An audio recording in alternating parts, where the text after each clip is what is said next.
Chapter 16. The forenoon of Saturday passed in a whirl of last-minute things. Anne, shrouded in one of Mrs. Nelson's aprons, spent it in the kitchen helping Nora with the salads. Nora was all prickles, evidently repenting, as she had foretold her confidences of the night before. "We'll be all tired out for a month," she snapped, "and Father can't really afford all this splurge, but Sally was set on having what she calls a pretty wedding, and Father gave in. He's always spoiled her." "Spite and jealousy," said Aunt Mouser, suddenly popping her head out of the pantry, where she was driving Mrs. Nelson frantic with her hopings against hope. "She's right," said Nora bitterly to Anne. "Quite right. I am spiteful and jealous. I hate the very look of happy people. But all the same, I'm not sorry I slapped Judd Taylor's face last night. I'm only sorry I didn't tweak his nose into the bargain. Well, that finishes the salad. They do look pretty. I love fussing things up when I'm normal. Oh, after all, I hope everything will go off nicely for Sally's sake. I suppose I do love her underneath everything, though just now I feel as if I hated everyone and Jim Wilcox worst of all." "Well, all I hope is the groom won't be missing just before the ceremony," floated out from the pantry in Aunt Mouser's lugubrious tones. "Austin Creed was. He just forgot he was to be married that day. The Creeds were always forgetful, but I call that carrying things too far." The two girls looked at each other and laughed. Nora's whole face changed when she laughed, lightened, glowed, rippled. And then someone came out to tell her that Barnabas had been sick in the stairs. Too many chicken livers, probably. Nora rushed off to repair the damage, and Aunt Mouser came out of the pantry to hope that the wedding cake wouldn't disappear as had happened at Alma Clark's wedding 10 years before. By noon everything was in immaculate readiness, the table laid, the beds bountifully dressed, baskets of flowers everywhere, and in the big north room upstairs Sally and her 3 bridesmaids were in quivering splendor. Anne, in her Nile green dress and hat, looked at herself in the mirror and wished that Gilbert could see her. "You're wonderful," said Nora half enviously. "You're looking wonderful yourself, Nora. That smoke blue chiffon and that picture hat bring out the gloss of your hair and the blue of your eyes." "There's nobody to care how I look," said Nora bitterly. "Well, watch me grin, Anne. I mustn't be the death's head at the feast, I suppose. I have to play the wedding march, after all. Vera's got a terrible headache. I feel more like playing the Dead March, as Aunt Mouser foreboded." Aunt Mouser, who had wandered round all the morning, getting in everybody's way, in none too clean old kimono and wilted boudoir cap, now appeared resplendent in maroon grosgrain, and told Sally one of her sleeves didn't fit, and she hoped nobody's petticoat would show below her dress, as it happened at Annie Crewson's wedding. Mrs. Nelson came in and cried because Sally looked so lovely in her wedding dress. Now, don't be sentimental, Jane," soothed Aunt Mouser. "You still got one daughter left, and likely to have her by all accounts. Tears ain't lucky at weddings. Well, all I hope is nobody'll drop dead like old Uncle Cromwell at Roberta Pringle's wedding. Right in the middle of the ceremony. The bride spent 2 weeks in bed from shock." With this inspiring send-off, the bridal party went downstairs to the strains of Nora's wedding march, somewhat stormily played, and Sally and Gordon were married without anybody dropping dead or forgetting the ring. It was a pretty wedding group, and even Aunt Mouser gave up worrying about the universe for a few moments. "After all," she told Sally hopefully later on, "even if you ain't very happy married, it's likely you'd be more unhappy not." Nora alone continued to glower from the piano stool, but she went up to Sally and gave her a fierce hug, wedding veil and all. "So that's finished," said Nora drearily, when the dinner was over and the bridal party and most of the guests had gone. She glanced around at the room, which looked as forlorn and dishevelled as rooms always do in the aftermath. A faded, trampled corsage lying on the floor, chairs awry, a torn piece of lace, 2 dropped handkerchiefs, crumbs the children had scattered, a dark stain on the ceiling where the water from a jug Aunt Mouser had overturned in a guest room had seeped through. "I must clear up this mess," went on Nora savagely. "There's a lot of young fry waiting for the boat train, and some staying over Sunday. They're going to wind up with a bonfire on the shore and a moonlit rock dance. You can imagine how much I feel like moonlight dancing. I want to go to bed and cry. A house after a wedding is does seem a rather forsaken place," said Anne. "But I'll help you clear up, and then we'll have a cup of tea. Anne Shirley, do you think a cup of tea is a panacea for everything?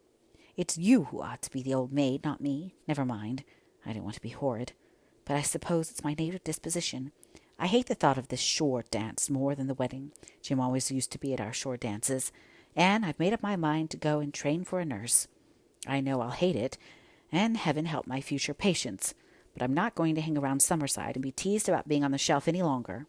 Well, let's tackle this pile of greasy plates and look as if we liked it. I do like it. I've always liked washing dishes. It's fun to make dirty things clean and shining again. Oh, you ought to be in a museum, snapped Nora. By moonrise, everything was ready for the shore dance. The boys had a huge bonfire of driftwood ablaze on the point, and the waters of the harbor were creaming and shimmering in the moonlight. Anne was expecting to enjoy herself hugely, but a glimpse of Nora's face as the latter went down the steps, carrying a basket of sandwiches, gave her pause. She's so unhappy. If there was anything I could do. An idea popped into Anne's head. She had always been a prey to impulse. Darting into the kitchen, she snatched up a little hand lamp alight there, sped up the back stairs, and up another flight to the attic. She set the light in the dormer window that looked out across the harbor. The trees hid it from the dancers. He may see it and come. I suppose Nora will be furious with me, but that won't matter if he only comes. And now to wrap up a bit of wedding cake for Rebecca Dew. Jim Wilcox did not come. Anne gave up looking for him after a while and forgot him in the merriment of the evening. Nora had disappeared, and Aunt Mouser had for a wonder gone to bed. It was 11 o'clock, and when the revelry ceased and the tired moonlighters yawned their way upstairs, Anne was so sleepy she never thought of the light in the attic. But at 2 o'clock Aunt Mouser crept into the room and flashed a candle in the girls' faces. "Goodness, what's the matter?" gasped Dot Fraser, sitting up in bed. "Shh," warned Aunt Mouser, her eyes nearly popping out of her head. "I think there's someone in the house. I know there is. What is that noise?" "Sounds like a cat mewing or a dog barking," giggled Dot. "Nothing of the sort," said Aunt Mouser severely. "I know there's a dog barking in the barn. But that is not what wakened me. It was a bump, a loud, distinct bump. From ghosties and ghoulies and long-legged beasts and things that go bump in the night, good Lord deliver us," murmured Anne. "Miss Shirley, this ain't any laughing matter. There's burglars in this house. I'm going to call Samuel." Aunt Mouser disappeared, and the girls looked at each other. "Do you suppose all the wedding presents are down in the library?" said Anne. "I'm going to get up anyhow," said Mamie. "And did you ever see anything like Aunt Mouser's face when she held the candle low and the shadows fell upward and all those wisps of her hair about it? Talk of the Witch of Endor." 4 girls in kimonos slipped out into the hall. Aunt Mouser was coming along it, followed by Dr. Nelson in dressing gown and slippers. Mrs. Nelson, who couldn't find her kimono, was sticking a terrified face out of her door. "Oh, Samuel, don't take any risks. If it's burglars, they may shoot." "Nonsense, I don't believe there's anything," said the doctor. "I tell you I heard a bump," quavered Aunt Mouser. A couple of boys joined the party. They crept cautiously down the stairs with the doctor at the head and Aunt Mouser, candle in one hand and poker in the other, bringing up the rear. There were undoubtedly noises in the library. The doctor opened the door and walked in. Barnabas, who had contrived to be overlooked in the library when Saul had been taken to the barn, was sitting on the back of the Chesterfield, blinking amused eyes. Nora and a young man were standing in the middle of the room, which was dimly lighted by another flickering candle. The young man had his arms around Nora and was holding a large white handkerchief to her face. "He's chloroforming her!" shrieked Aunt Mouser, letting the poker fall with a tremendous crash. The young man turned, dropped the handkerchief, and looked foolish. Yet he was a rather nice-looking young man, with crinkled russet eyes and crinkly red-brown hair, not to mention a chin that gave the world assurance of a chin. Nora snatched the handkerchief up and applied it to her face. "Jim Wilcox, what does this mean?" said the doctor with exceeding sternness. "I don't know what it means," said Jim Wilcox rather sulkily. "All I know is Nora signaled for me. I didn't see the light till I got home at 1 from a Masonic banquet in Summerside, and I sailed right over."